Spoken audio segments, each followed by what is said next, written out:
Previously on the Infinite Escape Room. Oh, Mozart's fucked off. Now you're stuck with me. We've not desecrated a corpse in a while. Why don't we just leave the body? I'll take the 3 boobies, you've got to take the rest, it's fine. Oh, we're going to shine our black light over the nuns.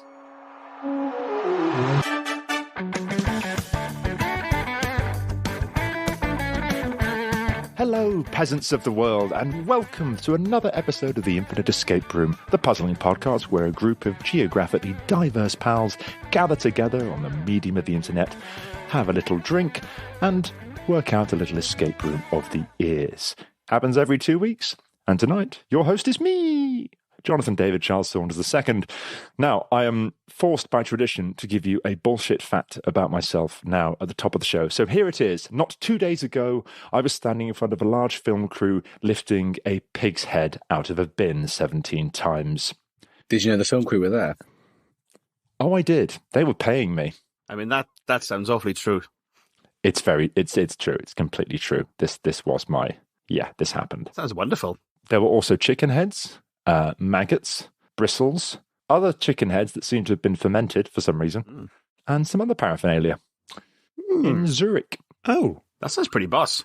Now, it's always sadder when it happens in Zurich, isn't it? Oh, no, sorry, that's Christmas. Was this a prop made to look like a pig's head, or was it a pig's head made to look like something else? They bought a pig's head. They did not endeavour to make the pig's head look like anything except a pig's head. What about the maggots? The maggots were real maggots, chicken heads, real chicken heads. All legit. I had to basically sign a form beforehand saying I was okay with doing all this stuff. Did you have to promise not to eat any of it? No promises necessary, Dom. It was dark. It was really dark. And not very well paid. But hey-ho. Them's the breaks. And locked in with me today, hopefully not doing that, we have... I'm Jamie, and once upon a time many years ago, in order to gain a competitive advantage in a hot dog eating competition, I committed what I now realise were several contraventions of the Geneva Convention, and I only won fucking second prize. I mean, I don't want to know. Was like cannibalism in there? Did you eat someone's finger? Didn't go as far as that. However, yeah, several war crimes were committed to gain that advantage. Only a few people made it out of that competition alive. Well, I hear the International Criminal Court is going to be busy shortly, so you better get that one in. That's very true. I think I'll get away with it, though. As most of them do. I'm Dom, and I don't show up in Polaroid photos. Ah. Only Polaroids? Just Polaroids. I assume it's something about the process. A hipster vampire, I see. Yeah. It could just be that I just white out, and people assume that it hasn't developed. I mean, you are very white. Thank you. Proudly so. No, let's not. So obviously listeners can't see, but Dom's rocking the full Viking beard, helmet, horns, pale skin. It's all there with a burning village behind him. So look at these Polaroids and go, Jesus, what is this bushy lens flare that I'm seeing? This camera's shite. Bushy lens flare sounds like a late 80s porn star. It does. Yeah. Anyway, hi, I'm Mike. And at weekends, I plait my armpit hair together from both arms to form a sort of hairy bra, and then show up in town centres performing as Michael, the human mandolin. I strum away at my bra arm, head, chest. Like a true Viking. Yep. A bard. Yeah, people keep on throwing money at. People keep assuming I'm collecting for something, but I'm really not. Again, completely plausible, which was not the objective of these, but hey-ho. Now, every fortnight, I'm very slowly getting it. We'll change it again, then I'll finally get it. Every fortnight, every 6 weeks, some would say, John. How it strikes you as a surprise every single time. It's like, hang on, this has only been happening do you know how many episodes we've done, John? 271. When your child is born, my friend, your time will come. John, what if it doesn't? What if my child is born and is like then perfect podcaster? You'll have lost your excuse. Yeah, if you're one of these bastards who has a kid and then is just carries on pretty much as they were, I will strangle you. Isn't that negligence? That will. Yes. What, strangling him? Oh no! I mean, if you're a father and you just live your life like you haven't got a child, isn't that? That's what they call negligence, I think. Possibly. But do you know what I mean? Those sort of effortless parents for whom everything just seems to sort of happen, and the kid's great, and they sleep wonderfully, and they eat everything at the right times, and potty training was a dream. I hate them all. If you're out there, I hate you. There's usually always a secret, like cocaine. Like that's usually the yeah. Something. Yeah, just give the kid cocaine, and they're easy to handle after that. Everybody gets a little dab. Hang on. Wouldn't they be really difficult to handle? Wouldn't they just go nuts? Only for 20 minutes, and then they'd crash and sleep it off. So when I was understudying recently, we were talking about drugs in the dressing room, and everyone else had done a fair few, but not really me. I'd done a bit of weed once, and that's it. And they were all talking about coke, and I just sort of said a bit without really thinking, I'd like to try that one day. And they all just looked at me, and then one of them, who was very much the Santa Claus of the understudies, patted me on the shoulder firmly and said, "No, no cocaine for you. Ketamine for you, but no cocaine." Ketamine, the training bra of the drug world. Several mentions of bras already. That's haunting. We've had a lot of bras and hair. Yeah, that might come up later. You never know. Every episode of The Infinite Escape Room is brought to you by a sponsor. And this week, in a departure from the norm, I have sponsored it. I've recently set up a company producing breakfast fruit conserves. It's a charity staffed entirely by rescued South American camelids. Yes, it's all llama-made. I've missed a joke there somewhere. What if I said it's not jam, it's llama-made? Like marmalade? Yeah. Oh. This guy. I was so happy with that when I came up with it. I appreciate it. It's good pun. We should be sponsored by wine, but we are not. We are brought to you instead by the ever-growing legion of Patreons, the good folk out there, our citizens of nowhere, who give us a few quid every month to keep the show on the metaphoric road. And this week, I'd like to give special thanks to Colin Walker, Tonya Bertha Halverson, Maggie B, Myri, Christopher Chung, Caroline Hardman, Chris, you know who you are, Chris, and CD Doyley. Chris Mixell, that is. Shut up. Thank you, guys. Mixell, yeah. Shut up. Thank you, guys, for your continued support. Thank you. Thank you. Sorry, Chris. I think that went well. Tricky name. Chris. Which is weird because it's not how it's spelt. It doesn't start with an M. The rest of the letters are silent. It's just the one. That's not how it's spelled. Okay, gentlemen, are you ready to enter the Infinite Escape Room? Oh, yes. Yes. Lovely. In that case, let us enter the Infinite Escape Room. Can't decide if I've made this one too easy or too hard. Oh, no. Last week, the team were left sailing through the air after bouncing off a massive Neolithic trampoline. As you arc through the heavens, the evening summer sun beams into your face with the hot, humid warmth of a long July day. You find yourself hurtling towards a row of Victorian terraced houses and, sensing that you're about to hit a chimney, deploy your limbs as winglets and guide yourselves deftly to the side. You have, after all, been in this situation many times before. You descend towards a charming cottage garden, sunlight bathing a neat little rockery below. Patting yourself on the back about the whole chimney thing, the sideways movement sends you into a tailspin and you crash straight through the roof of the potting shed. Can I just dust myself off and maybe just cough up a lung full of debris first? That couldn't have been pretty. You may. Did I cough up anything useful? No. Do I have You're going to see if John useful? had hidden something in your lungs, like a clue. He's a devious bastard. There's something sewn inside my stomach. Are there any scars on my stomach? Oh, imagine that. Jamie starts coughing up blood. There's a CT scanner in here. Well, blood is useful, so... Yeah. I mean, if Ben had been here, then Jamie would have coughed up lint. Absolutely. Can I also dust Jamie off? You can.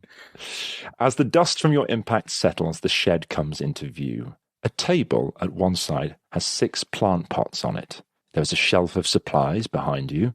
There is a hissing sound coming from the floor beneath the shelf. There are some posters on the wall, and there is a watering can in the corner. Can I have that again, please? Yeah, I wrote down 6 pots, and that was as far as I got. Okay. Hissing. There's a table hissing. at one side with... I'm just going to Yeah, you know what? I'm just going to send you the whole room. I'm sending you the I was whole going room. to say, we script. don't need you. Just send us the script. Oh, We'll do cool. it. There's an answer. Fantastic. When you say supplies on said shelf, supplies for what? What sort of thing are we talking about? There's a set of trowels for planting, 2 bags of compost, 2 bags of additive. 1 bag of compost has normal written on it, and the other has ericaceous written on it.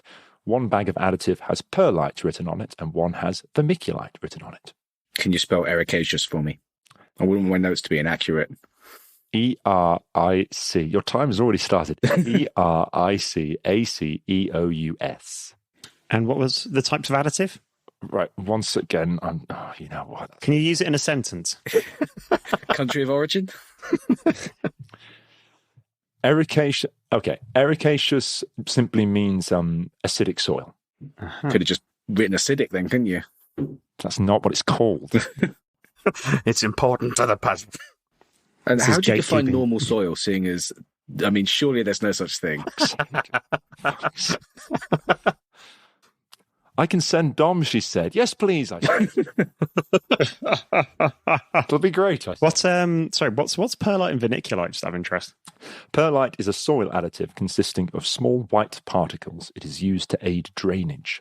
Vermiculite is a soil additive consisting of small gold particles. It is used to aid water retention. Oh, so they do the opposite of each other. Ah. Interesting. It's interesting that our conversation before this recording was about small white particles as well, and how John's not allowed to have any. Is there a door to this shed? There is. Would you like to leave? Let's give it a go. See what happens. You can. You step out into the garden. Would you like me to describe the garden? Yes, Sure. please. The garden is square in shape. The shed is in one corner. In the next corner to the left is a pond. Between the shed and the pond is a large tree. On the wall to the right of the shed is a flower border. In the opposite corner to the shed is a rockery. To its right is a marshy area. In the corner to the right of the shed is the garden gate. Oh, Podcast John, what have you gone and done? Hello, listeners. Editor John here, picking up the pieces as ever. So, you may have noticed that those instructions for the layout of the garden were very specific, but also not particularly helpful. I never gave the team an orientation for the garden. I never gave them a north, south, east, and west. This was entirely deliberate. I was hoping that them figuring out the orientation of the garden based on other information that I've already given them, sneakily, would be a fun part of the puzzle to come. I was so wrong about that, as you're about to hear. So the flower bed is between the gate and the shed, or is my drawing room? Yeah, that's what I got as well. That is correct. It's like a logic puzzle trying to work out that. And then the pond is where in relation to the shed and the rockery? In the next corner to the left is a pond. Thank you. Oh, to the left. To the left of the shed. Never mind. The garden gate, can we take a look at it? The garden gate is a solid wooden gate. You could open it at any time. There is a message written upon it. Which reads, At the end of the day, the gardener leaves, with each plant in its place, in the care of the trees. No gardener would go with seeds left to sow. Pots left to plant? Oh no, we gardeners just can't. And if you do, yes, if you dare open this gate to you know not where, before all's well in the garden, then Charlie Dimmock will come and fuck you up with her hoe. Yeah.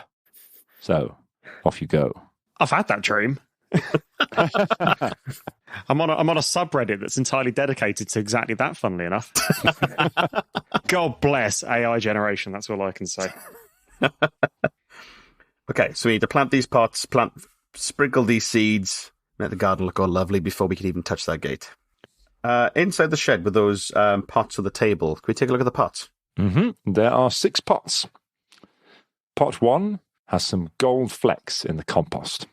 Pot 2 is a smaller pot than the others. There are some white flecks in the compost.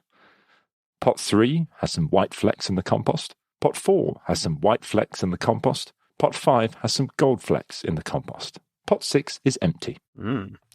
And to be clear, when I say pots, these are not traditional plant pots. The pot material is similar to that stuff like egg cartons and is clearly designed to be planted in the soil where it will then decompose and allow the plant's roots to escape in time. Ah, wonderful. Like a Sorry, John, can I get that 6 again? Pot 1 there are some gold flecks in the compost.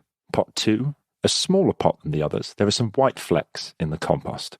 Pot 3, there are some white flecks in the compost. Pot 4, there are some white flecks in the compost. Pot 5, there are some gold flecks in the compost. Okay. Lovely. Anything around under the table other than those pots? Well, there was a hissing from neath the table, wasn't there? What's hissing? Yeah, neath the shelf. Ah, the hissing sound. A bottle of vinegar and a bag of baking soda have fallen off the shelf and small amounts have spilled. The acidic vinegar and alkaline baking soda have reacted, making a fizzy mess. It's not our shed. I don't see why we should clean up for them. Yeah, fuck them. Are we going to perhaps need to make a vinegary pond for instant fish and chips? Where would the potato come from? I don't know. Maybe we'll have to plant some and wait. You have 21 minutes remaining.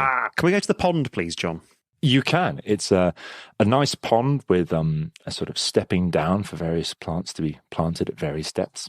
Oh, Hmm. underwater plants. Any aquatic life or fish of any kind? Nothing of note. Standard pond stuff. Can I take a quick peek at the rockery? Yes, it is a rockery. Great. It's currently drenched in sunlight. Inside that shed was a poster on the wall. What does the poster say? The poster says, DIY method for testing soil pH. Place 2 tablespoons of soil in a bowl and moisten with water. Add baking soda. If the mixture fizzes, the soil is acidic. On the other hand, if you add vinegar to 2 tablespoons of soil and the mixture fizzes, the soil is alkaline. We have an empty pot. We got the watering can. Oh, yeah, that works. Wow, I did not write down half of this stuff. There's a lot in this, sorry. Okay, can we go take a look at the flower bed, please? The flower bed is a garden border. Does it have flowers in it? It does, lots of them. What ones? Oh, I don't know. Dahlias, foxgloves, that sort of thing. Can you describe the dahlias to me? They are Bishop of Llandaff dahlias, which is a single flowering red dahlia. Very pretty. Dark foliage. Anything else? What do they taste like? Would it go well with vinegar? Probably not, no. I feel like we're going to need to pot some shit, but I have not found anything to pot yet. Well, presumably the seedlings will already be in the pots. Dom is correct. Hey, the first for everything. Ah. Okay. Can we take a little look at the tree in the centre? Or whatever it is. Yes, it's a large tree casting shade beneath it. Okay. So There's going to be different criteria needed for each of these seedlings, Yeah. I think. Yeah, needing sun, shade, etc. Oh, devious bastards. Okay, so we're going to need to get these 5 seedlings planted in the appropriate spots in the garden, because the rockery is going to be a hot, dry, sun-baked place. There's shade under the tree. We've got water at various depths for planting pots in the pond, and we've got a flower bed. Are we able to see what types of seedlings we have, John? You are missing a section of the garden. It was something next to the rockery, but I didn't write down what it was. Oh, a marsh. We have a marsh as well. With a marsh? Marshy area, yes, What correct. kind of garden is this?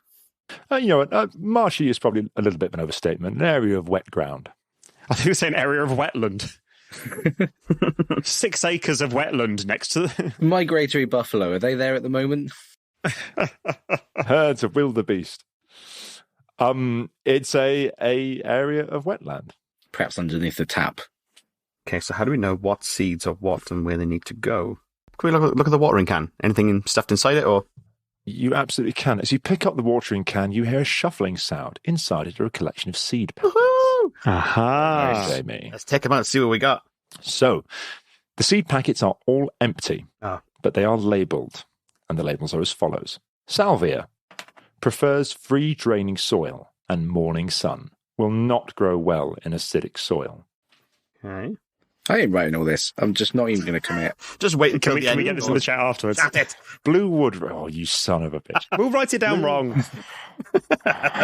Blue woodruff, a tender perennial, a useful shade-loving plant, preferring free-draining soil and a sheltered spot. Blueberry, plant in full sun, prefers moisture-attentive soil, will only grow well in acidic soil. Purple loosestrife, a marginal plant that loves full sun, and sedum acre, a native wildflower, plant in shallow, free-draining soil, thrives in hot afternoon spots. And all of that is going in the text chat. Hooray. Thank you very much. What sort of time of day is it? Right now, Yeah. as you were sailing into the garden, I noted that, did I? Yeah. As you arc through the heavens, the evening summer sun beams into your face with Okay. the hot, humid warmth of a long July day. So at the moment, the setting sun is on the rockery. Correct. So I guess the first thing is to work out what we've got 15 in minutes. Hour 5. Is it 15 though? I feel like we've had 10 minutes of exposition just to kind of... anyway, sorry. Charlie Dimmock is hungry. I reckon we let her come. Interesting choice of words. Yeah. Anyway, so saliva prefers free drink. So I guess we have to work out what's in each of the pots first. We can test a bit of the soil pH to work out which is which, and we also know which ones have perlite and vermiculite in it. Yeah. Versimilitude in. So it was a perlite and vermiculite. Vermiculite. So there's a process of sorting now. John, can I Get some music? Sure thing, buddy. Can I take a small pinch of the soil from pot number 1, put it in pot number 6, and add a small amount of baking soda? And some water. And a little water. And I guess I'll go to run to the pond. The soil mixture fizzes. So it's acidic. Pot 1 Correct. is acidic. Can I please repeat this process with pot 2? Nothing happens. So that's not acidic. Can I repeat the process with pot 3, please? Nothing happens. Pot 4?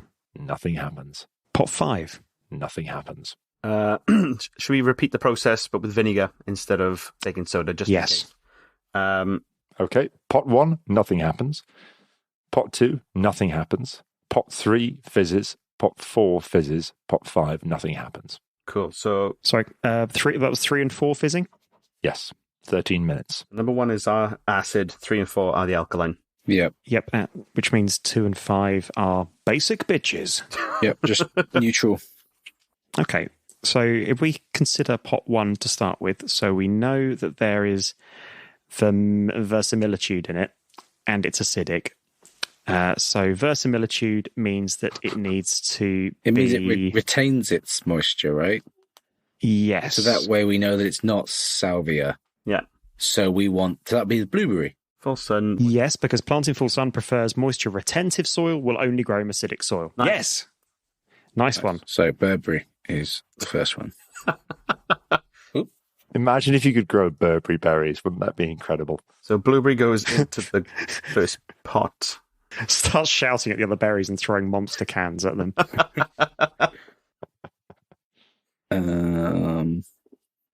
Blue woodruff has a tender perineum. That's what it says here.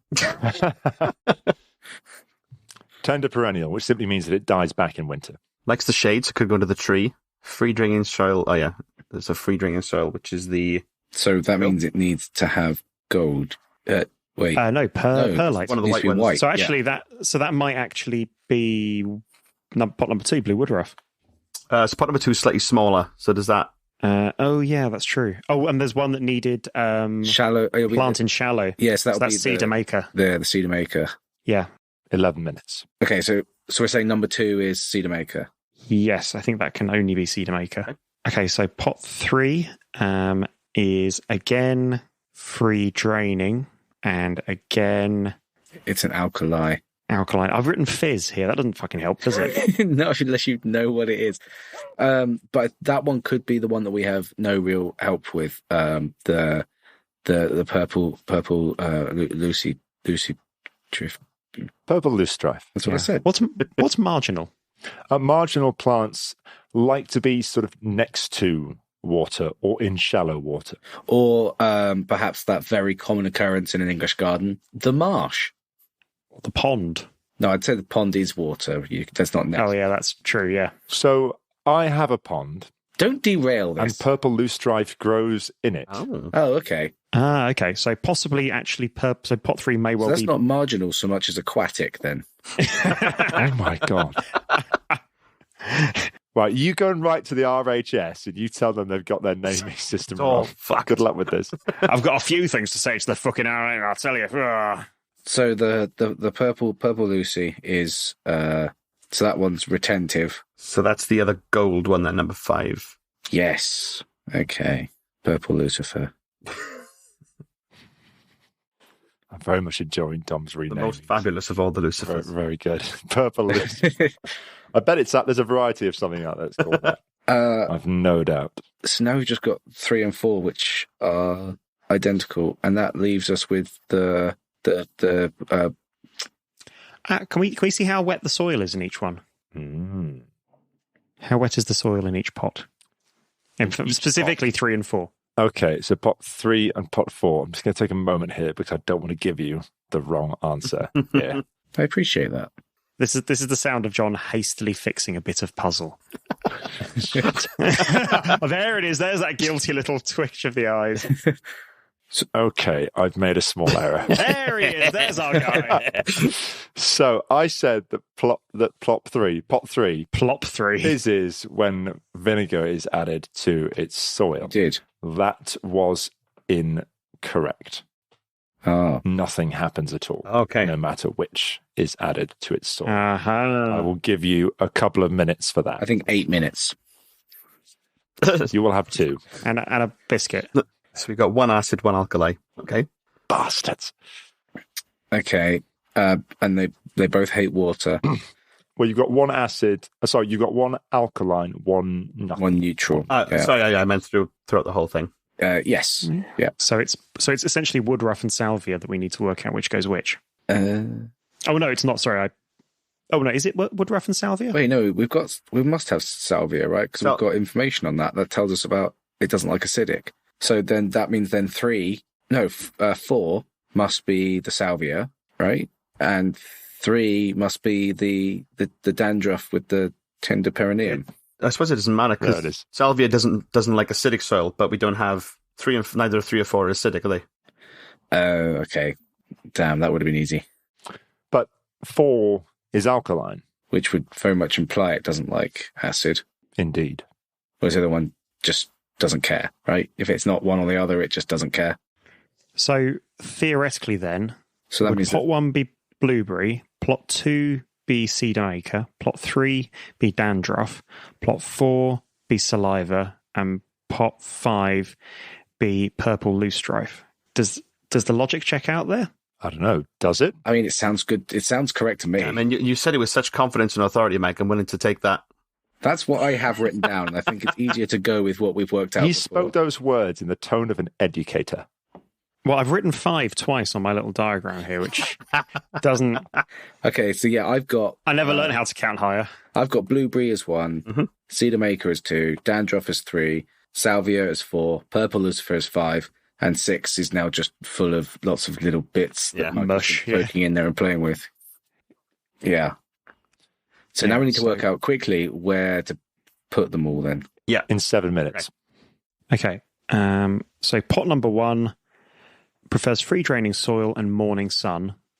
So where's free draining? It has That's morning not sun. pot number 1. That's not pot number 1, Michael. That's pot number saliva. 4. Oh shit! Sorry, blueberry. A plant in full sun prefers moisture retentive soil. And it needs to be acidic. Okay, so full sun, where would that be? Oh, at the moment it's the rockery, but that's the evening. What direction is this garden facing? Is it south-facing garden? You will have to work that out. So we step out into the garden. Where's the sun? The sun, as you step out into the garden, the sun is directly behind you, shining over your shoulder onto the rockery. It's also kind of bathing towards the right side as well onto the marshy area. Wait, so when you say it's directly behind me, yes, it's like over your shoulder. and so if I sun turned around going to look at the sun, which compass You'd go blind. direction would that be? You'd go blind. Because I don't think my picture's correct. And I also, think it's probably not correct as well. and did you say about? I mean, which sheds normally have 4 walls? Which wall is the door in compared to the rest of the garden? If I've stepped out, Irrelevant. Okay, so I think based on this, I would assume that the shed is in the south side of the garden, and the sun is coming in over the back of it. That would be my assumption. but the sun doesn't set in the south. Yeah. Yeah, but it's like south-facing. Hang on. Oh, fuck's sake. And now the full horror reveals itself. Okay, so we step outside the shed. Oh. The shed is to our back. Where is the sun right now? The sun is over your shoulder. If anything, slightly over your right shoulder. Okay, cool. So that's Where, the west. I was going to say where my hand. Wait, if I turn on the Audio. spot, does it remain over my shoulder? You are not a wizard, Dom. Okay, so is this... Oh, fuck. Oh my God, Michael. Is Michael, this... it's blurry. It's blurry. Dom's diagram. Is Dom's Oh my diagram God. accurate? No, not really. Damn. Everyone is just showing me pictures now. Show us yours. Well, it's It's because you had the visual fucking orientation of everything in this garden somehow be a critical puzzle component, you ape. Without just Yes, explaining where I things did. are on a puzzle compass, you I prick. explained exactly where they are, but with no compass. And I told you where the sun is pointing at a given point. Okay, let me help you out. The sun sets in the west, I know that. which means when the sun is setting, it is shining towards the east. Yeah. Yes, but if my garden's not drawn correctly, that's completely useless because the rockery could be in the wrong place. Show me your picture, Dom. Oh my God. So based... Right, your main problem, Dom, is the tree. The tree. I thought it was in the middle. Right, oh my Okay, God. so the tree's the far west, yeah? Is the tree the west between No, the shed and the pond? The tree. Your shed is in the right place, Dom. Oh, good. The tree should be directly in front of the shed, is in on the north wall. How'd you get out with the then? pond, the other side of the tree. The north wall. Right, there we go, guys. He said it. Oh, you fuckers! You, fucking you wore me down.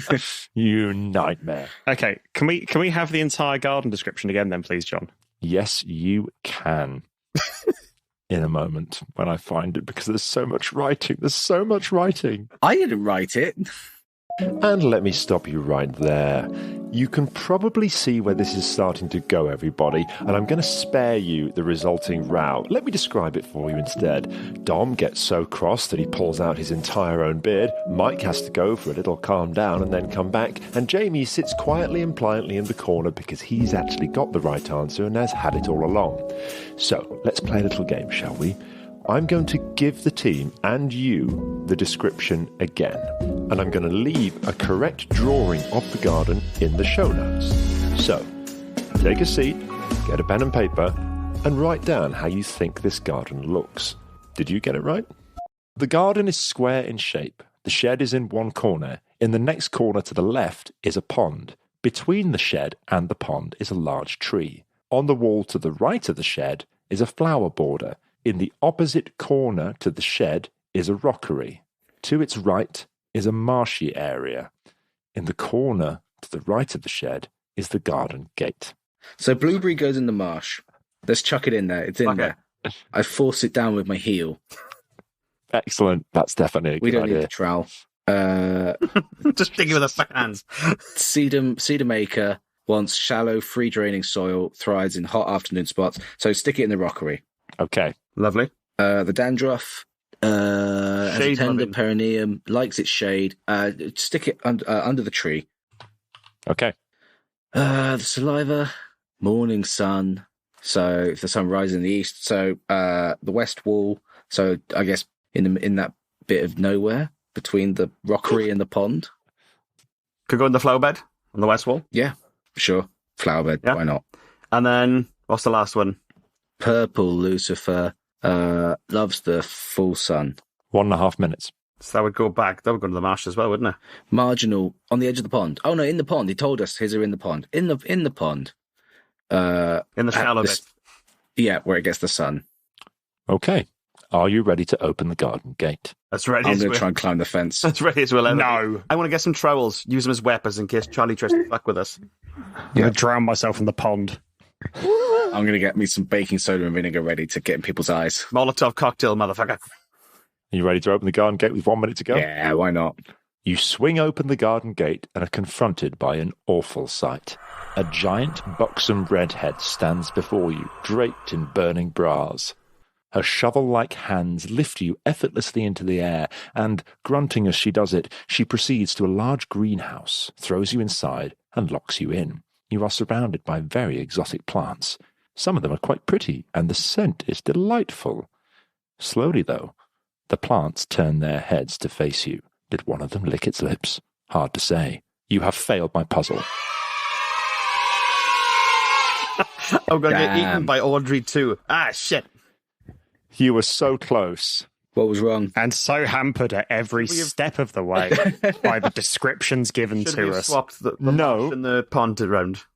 Jamie, your instinct to put the loosestrife in the marsh as well was correct. I never said only one plant can go in one place. Tits. So is that because it wouldn't get enough sun in the pond? Correct. It would not have been in full sun. Also, if you had tested the soil in the locations in the garden, you would have found that the pond soil was acidic. So testing the soil at the spots in the garden was my next thing. We had to get the soil out. I was thinking about pouring vinegar into a pond and wondering how it was going to get into the soil. But yeah, we could take the soil out, yeah. No, that was my next thing until we had, I can describe as Mapgate, where I have absolutely no clue where anything is in this garden, and yet it's utterly critical to it. Like literally, when you were just saying... And it was very clearly described. But no, it was very extensively described. It wasn't clearly just saying you leave a shed, and I think, okay, so I don't know which door I'm coming out of already, because sheds have two sides if it's in the corner, so you could leave from either of those sides, and you go on your right, and I think, is that along the wall? Is that into the middle? No. I didn't say that. I said this: the shed is in one corner. In the next corner to the left is a pond. Who's left? Between the shed, to the left of the shed. Right, but as we exit the shed, if you're standing by the shed, so this shed left. But you're making an assumption about which way I'm facing when I exit the shed, because sheds are no square. I'm telling you, it's in a corner, and the corner to the next left has a pond in it, and between these two things is a tree. That can only be one arrangement. But it's still to the right on my picture. The pond and the tree is to the right. Your picture's right. Well, it's the same with me, John. It's the same. I got it as well. It is from a bird's eye view, but if you're standing by the shed, it's to your left because you're on the floor. No, it wouldn't be. Utterly hateful. Editor John here again. Just gonna sort something out.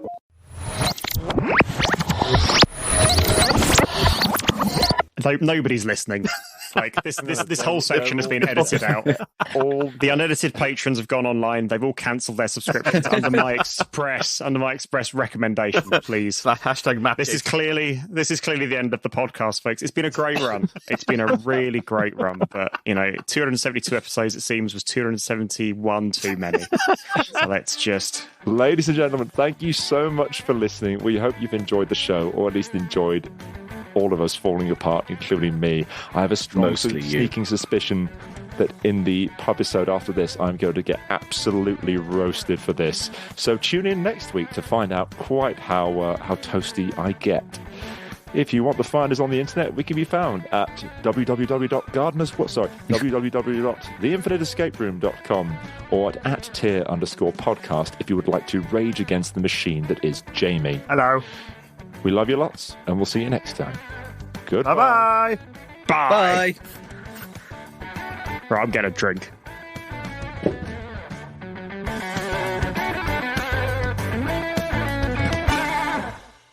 I'm sorry, all right, unedited Patreons. I'm sorry. I didn't know what I was thinking.